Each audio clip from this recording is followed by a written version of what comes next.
Assalamualaikum warahmatullahi wabarakatuh. Perkenalkan, nama saya Anggita alias Salsabila dengan NIM A11 2022 14401 dari kelas Bimbingan Karir 4701 Data Science. Pada kesempatan kali ini saya akan mempresentasikan hasil pengerjaan responsi dengan dataset PIMA Indians Diabetes.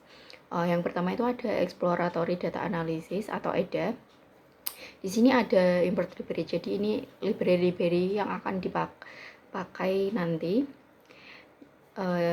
Contohnya seperti ada Pandas, yaitu untuk membaca, mengelola, dan menganalisis dataset dalam bentuk data frame. Terus ada NumPy untuk operasi numerik dan memanipulasi nilai datanya, dan lain sebagainya ini ya. Lalu selanjutnya ini ada untuk menghubungkan Google Drive dengan Colab-nya. Terus selanjutnya ini untuk membaca dataset yang ada di Google Drive. Yang pertama itu ada di EDA itu yang pertama itu ada struktur data, yaitu untuk menampilkan jumlah baris atau kolom, tipe data, dan targetnya. Di sini ada untuk menampilkan 5 baris pertama dataset, yaitu agar kita dapat melihat contoh datanya seperti apa, memahami struktur kolomnya, serta memeriksa secara awal apakah ada nilai yang 0 atau nilai yang ekstrim begitu. Dan ini di bagian insulin ini ada terdeteksi adanya nilai 0. Lalu selanjutnya kita mengubah itu kolom nama kolomnya menjadi baru agar memudahkan saat membaca. Jadi pada pregnancies itu menjadi angka kehamilan, glukos itu jadi glukosa, blood pressure itu jadi tekanan darah, skin thickness itu jadi ketebalan kulit, insulin tetap menjadi insulin, BMI tetap BMI, diabetes pedigree function itu jadi riwayat diabetes keluarga, age itu jadi usia, outcome itu jadi diagnosa diabetes. Lalu ini selanjutnya untuk menampilkan 5 data teratas dengan nama barunya, dan ini namanya sudah terganti dengan nama kolomnya sudah terganti dengan nama yang baru ya. Lalu selanjutnya ini untuk menampilkan ukuran datasetnya, yaitu baris dan kolomnya. Jadi di sini itu terdapat 786 baris dan 9 kolom. Terus ini untuk menampilkan informasi datasetnya. Jadi datasetnya itu terdiri dari 8 fitur numerik, yaitu 7 bertipe integer dan 2 bertipe float, serta 1 kolom target yang bersifat kategorikal biner. Tidak terdapat record kosong, namun berdasarkan hasil eksplorasi ditemukan adanya nilai ekstrim atau outlier pada beberapa fitur. Lalu yang kedua itu ada analisis statistik dan visualisasi. Ini itu ada statistik deskripsi dataset.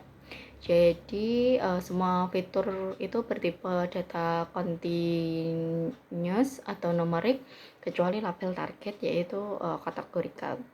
Lalu terdapat nilai minimum 0 pada beberapa fitur medis seperti angka kehamilan, glukosa, tekanan darah, ketebalan kulit, insulin, BMI yang secara tidak logis indikasi pseudo missing value seperti ini ya. Ini kan 0,0000. Lalu ada beberapa fitur memiliki rentang nilai yang sangat lebar, misalnya itu di insulin ini datanya itu sampai 846, mengindikasikan adanya outlier. Terus skala dan fiturnya berbeda jauh, jadi membutuhkan scaling pada tahap processing nanti. Lalu selanjutnya ini menampilkan distribusi semua kolom dalam data frame secara visualnya ini. Jadi ini sebagian besar fitur tidak berdistribusi normal dan cenderung miring ke kanan, atau right skewed, terutama di bagian insulin, terus ketebalan kulit, lalu umur, dan riwayat diabetes keluarga. Terlihat banyak nilai 0 pada beberapa fitur medis, itu menguatkan indikasi adanya pseudo missing value. Terus fitur seperti glukosa dan BMI menunjukkan pola yang cukup jelas dan berpotensi dominan dalam mempengaruhi diagnosa diabetes. Distribusi diagnosa diabetes itu tidak seimbang, kelas 0-nya lebih banyak daripada kelas 1 begitu. Terus ini ada hubungan antar fitur yang sudah divisualisasikan dengan heat map matrix. Itu tuh berdasarkan heat map korelasi itu di atas, fitur yang memiliki hubungan paling kuat terdapat terhadap diagnosis diabetes adalah glukosa, yaitu ini 0,47, diikuti oleh BMI 0,29, lalu usia 0,24 dan jumlah kehamilan 0,22. Hal ini menunjukkan bahwa kadar glukosa itu merupakan indikator paling dominan dalam memprediksi diabetes. Sementara itu tekanan darah, ketebalan kulit, dan insulin memiliki korelasi yang relatif lemah terhadap target. Tidak terlihat adanya korelasi yang sangat tinggi antara fitur lebih besar dari 0,8 sehingga resiko multikolinearitas rendah. Lalu selanjutnya ini ada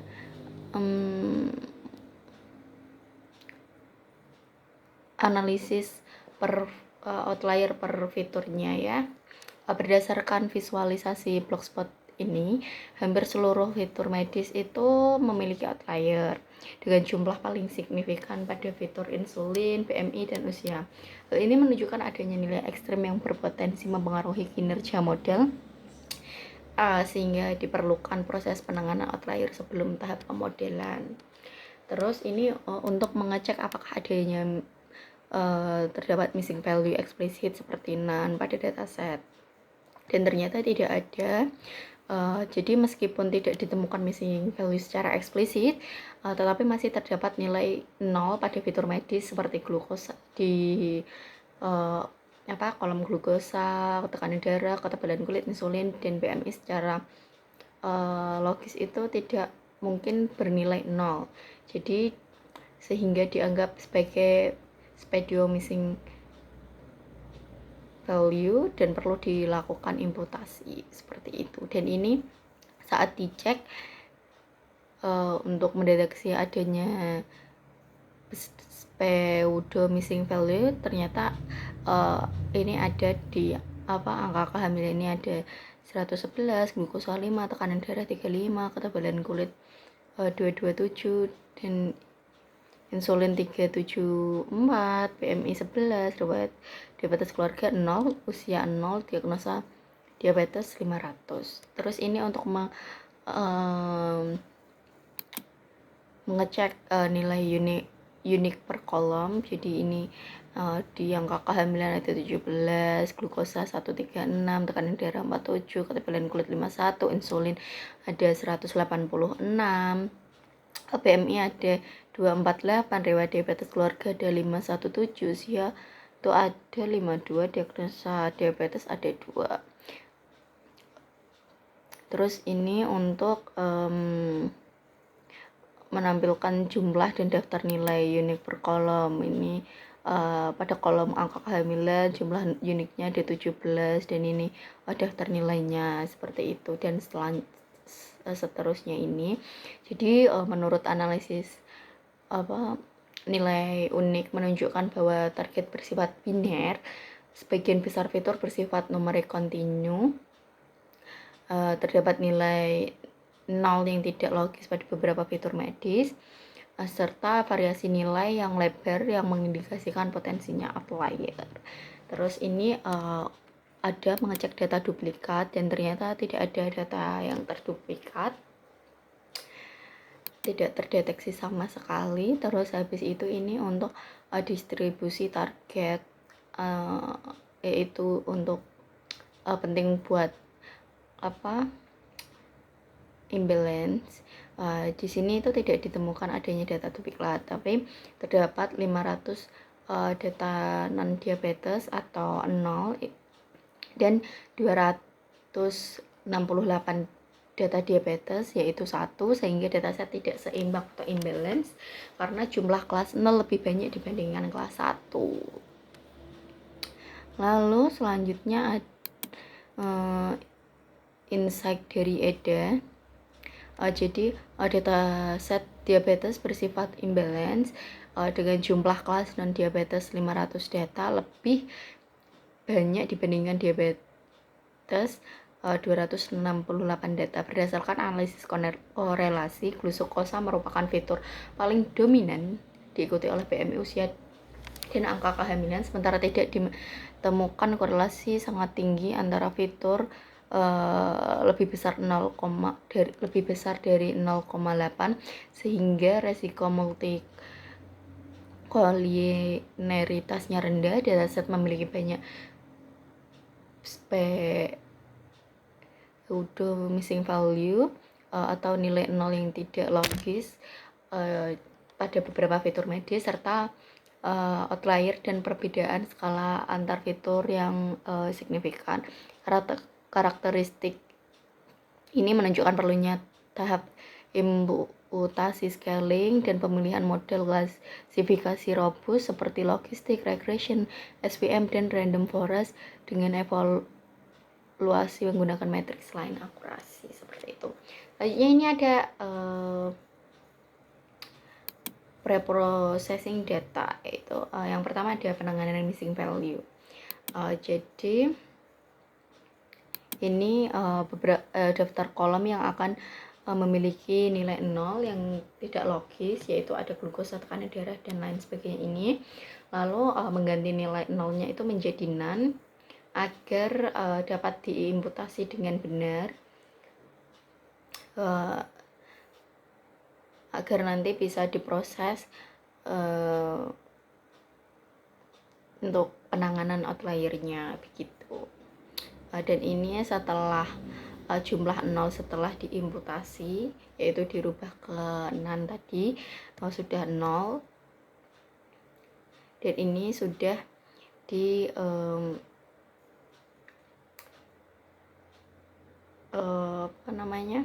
ditangani outliernya menggunakan median begitu. Lalu selanjutnya melihat jumlah nilai unik. Setiap kolom ini nilai unik setelah tadi sudah diganti menggunakan median tadi. Terus selanjutnya ini ada menangani outlier menggunakan metode IQR atau interquartile range. Begitu itu tuh pada penanganan outlier itu dilakukan metode IQR. Nilai yang berada di bawah batas bawah Q1 sampai 1,5 IQR dan di atas batas atas Q3 plus 1,5 IQR tidak dihapus, melainkan dicamping ke nilai batasnya.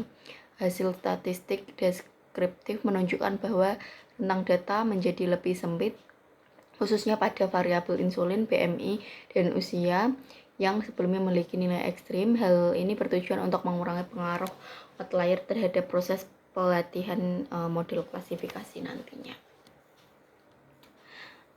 Selanjutnya ini untuk menampilkan blogspot setelah penanganan outlier untuk melihat perubahannya, dan di sini sudah bersih ya, sudah tidak ada outlier.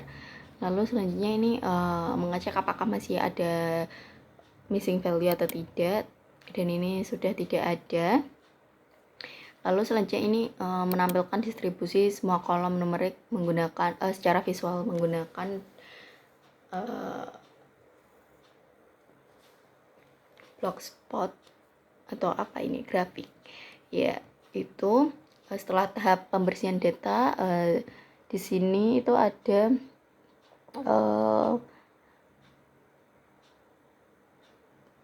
perbedaan yang paling signifikan itu ada di sini itu ada histogram dan KDE plot, yaitu di sini itu ada perbedaan yang paling signifikan adalah hilangnya lonjakan data di angka 0 pada kolom seperti glukosa dan BMI. Lalu selain itu tuh perhatikan pada sumbu X itu tuh skalanya telah berubah karena saya itu sudah menerapkan standar scalar begitu. Lalu selanjutnya ini menentukan apakah semua fitur perlu digunakan. Ini ada heatmap setelah korelasi heatmap setelah preprocessing begitu. Jadi di heatmap ini digunakan untuk hubungan antar fitur setelah data dibersihkan. Fokus kita itu ada di kolom diagnosa diabetes. Terlihat itu warna merah pekat ini pada glukosa dan BMI. Ini yang artinya kedua fitur tersebut memiliki faktor paling kuat memicu diabetes. Selain itu tidak ada hubungan antar fitur yang terlalu ekstrim di atas 0,8, sehingga model kita akan lebih stabil dalam memprediksinya. Lalu ini ada memilih tiga fitur yang memiliki korelasi kuat untuk target diagnosa data diabetes. Jadi tadi ada glukosa, BMI, dan usia. Ini berdasarkan hasil heatmap sebelumnya, ini saya melakukan fitur selection. Untuk menyederhanakan model, saya memilih 3, itu ya tadi glukosa, BMI, dan usia. Dengan fokus fitur-fitur dominan ini, model diharapkan dapat bekerja lebih efisien dan akurat tanpa terganggu oleh data yang kurang relevan begitu ya. Lalu selanjutnya ini ada pada bagian ini itu saya menyiapkan data frame DF fitur yang menampung seluruh variabel serta proses preprocessing nanti selesai. Jadi di sini itu kita melihat bahwa seluruh fitur mulai dari angka kehamilan hingga riwayat keluarga sudah bersih dari nilai 0 yang tidak wajar dan siap digunakan untuk banding terhadap model yang hanya menggunakan fitur terpilih nantinya. Ini untuk memisahkan fitur dan target. Jadi ini ada pemisahan variabel fitur dan target. Saya itu menyiapkan 2 versi data, versi dengan 3 fitur utama dan versi dengan seluruh fitur atau 8 variabel. Pemisahan ini dilakukan agar kita bisa melatih model menggunakan variabel input X untuk memprediksi target diagnosa Y.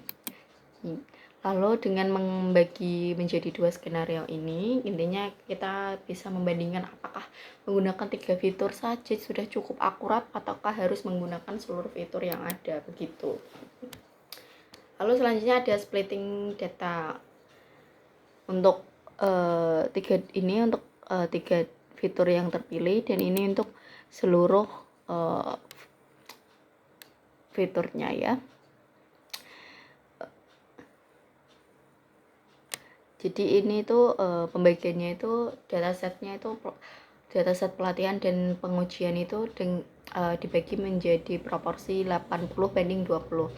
Jadi saya menggunakan parameter Stratifi agar distribusi kelas target tetap seimbang di kedua set tersebut. Dengan cara ini kita memiliki 614 dan 614 untuk data latih model dan 154 itu untuk data uji. Lalu selanjutnya ini dilakukan scaling atau normalisasi. Pada tahap scaling data menggunakan standar scaler, langkah ini sangat penting untuk menyamakan skala fitur yang berbeda-beda. Misalnya fitur glukosa yang bernilai ratusan dan fitur riwayat keluarga yang bernilai 0, begitu. Dengan standarisasi ini, model machine learning kita dapat memperlakukan semua fitur secara adil dan memberikan bobot yang akurat sehingga performa prediksi akan lebih stabil. Begitu. Ini untuk yang 3 fitur ini untuk yang semua fitur ya. Lalu selanjutnya ada modeling. Pada pemodelan ini saya menggunakan 3 algoritma, yaitu logistic regression, random forest, dan SVM. Tujuannya itu untuk membandingkan performa masing-masing model dan dapat menentukan mana yang handal dan dalam memprediksi diagnosa diabetes seperti itu. Ini ada yang pertama itu yang pertama ada logistic regression. Ini itu untuk 3 fitur yang terpilih. Ini untuk melatih model regression dengan semua fiturnya. Lalu selanjutnya ini untuk evaluasinya. Lalu ini untuk evaluasi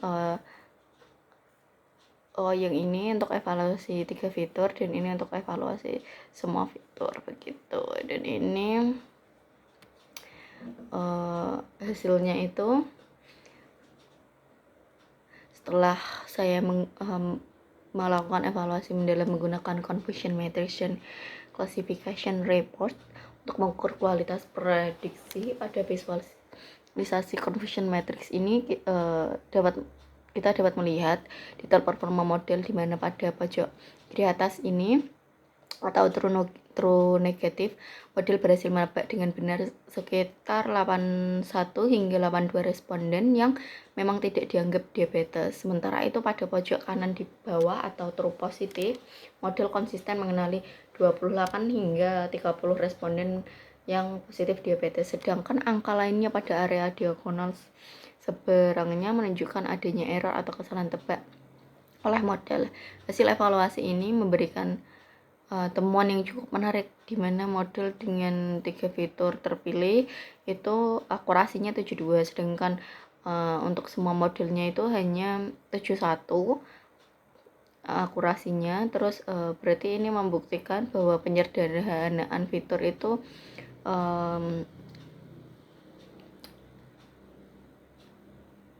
melalui tahap seleksi itu sangat efektif, yaitu bahwa fitur glukosa, BMI dan usia itu terbukti sangat representatif dalam memprediksi resiko diabetes. Begitu. Lalu selanjutnya ini untuk random forest, sama seperti logistic regression, ini untuk 3 fitur terpilihnya, ini untuk semua fiturnya, ini untuk evaluasi model 3 fiturnya dan ini untuk semua fiturnya, dan mendapatkan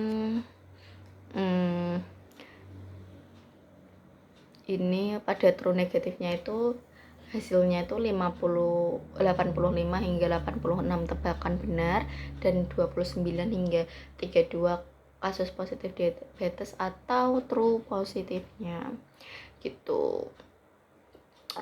Jadi ini tuh jadi penggunaan seluruh fitur pada ini tuh malah lebih unggul akurasinya, yaitu mencapai 77%, sedangkan yang pakai 3 fitur itu hanya 74 gitu. Lalu selanjutnya ini ada SVM. Pada SVM ini sama seperti yang sebelumnya, ini ada 3 fitur terpilih, ini untuk semua fitur dan evaluasinya ini ya. Ini pada SVM ini jadi yang untuk true negatifnya itu bisa menebak 85 hingga 86 data non diabetes. Terus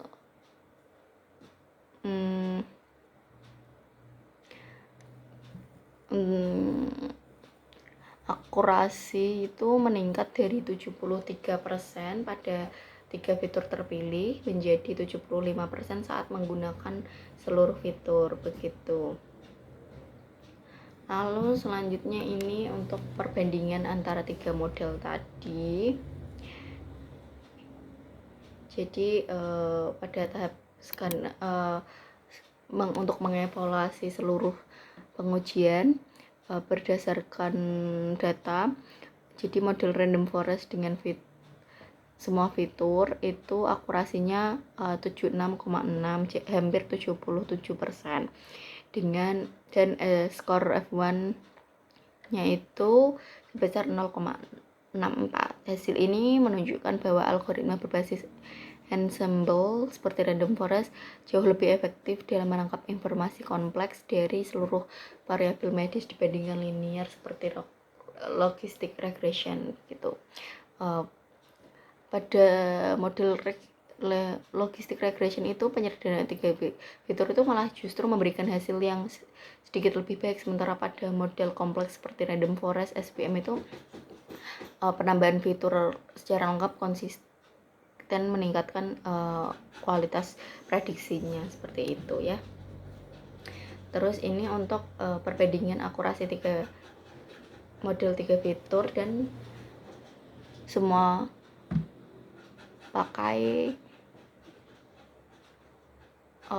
bar plot ini untuk visualisasinya. Lalu selanjutnya ada optimasi model. Yang pertama itu ada resampling atau smooth. Jadi saya hanya menggunakan random forest saja, yaitu model terbaik dengan semua fitur untuk di smooth ini. Dan ini smooth itu untuk menangani masalah imbalance data atau ketidakseimbangan kelas, di mana jumlah sampel non diabetes jauh lebih banyak daripada diabetes tadi. Jadi melalui smooth ini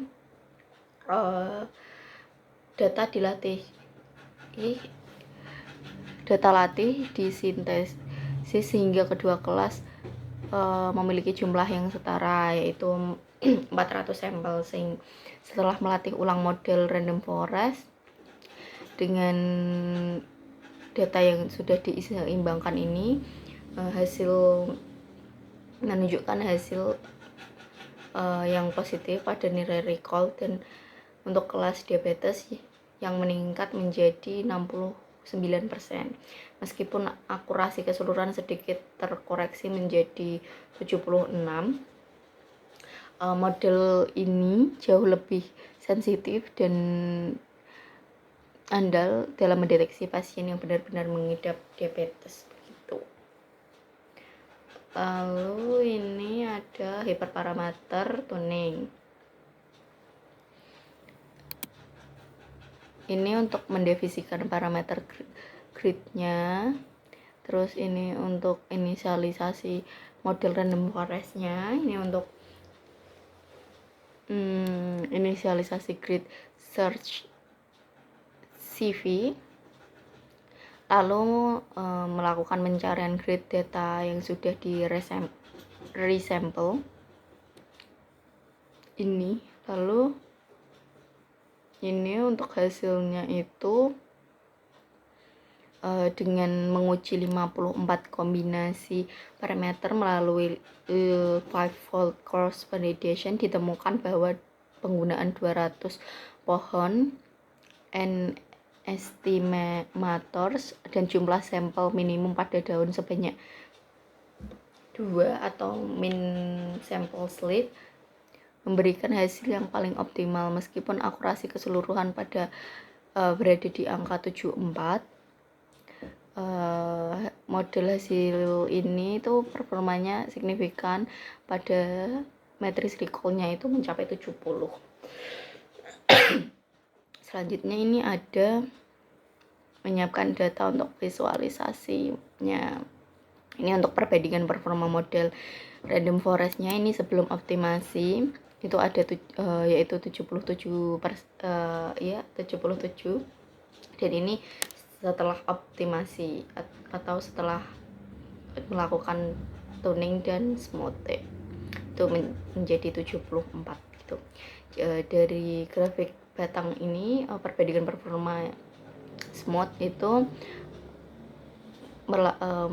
terjadi penurunan karena akurasi. Ini merupakan trade-off yang disengaja untuk meningkatkan kualitas prediksi pada kelas pasien diabetes begitu.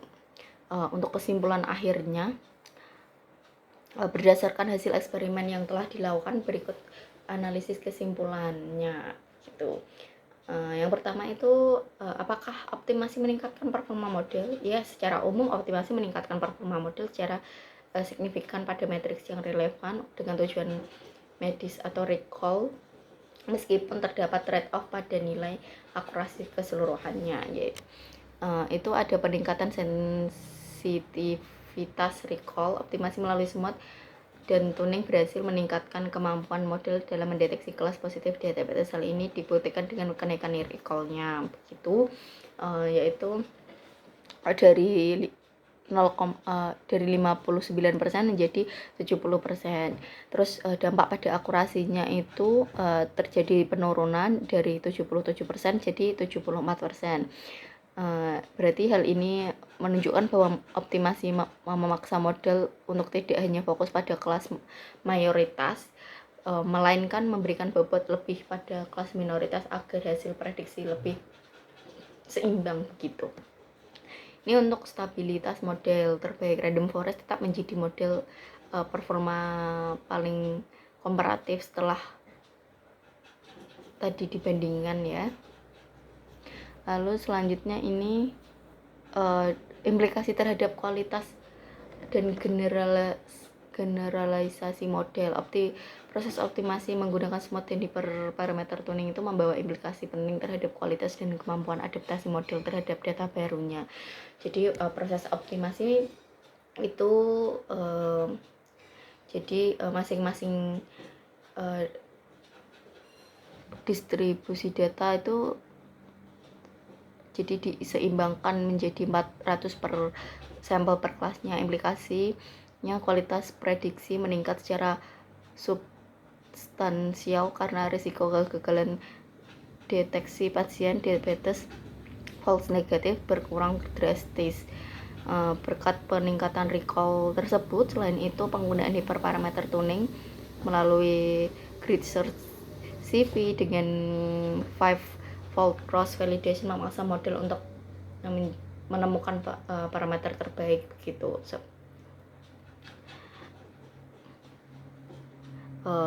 Jadi hasilnya nanti model tidak hanya menghafal data latih atau overfitting, tapi memiliki kemampuan generalisasi yang lebih stabil dan tangguh untuk memprediksi data baru dengan tingkat kesalahan yang lebih minimal, seperti itu.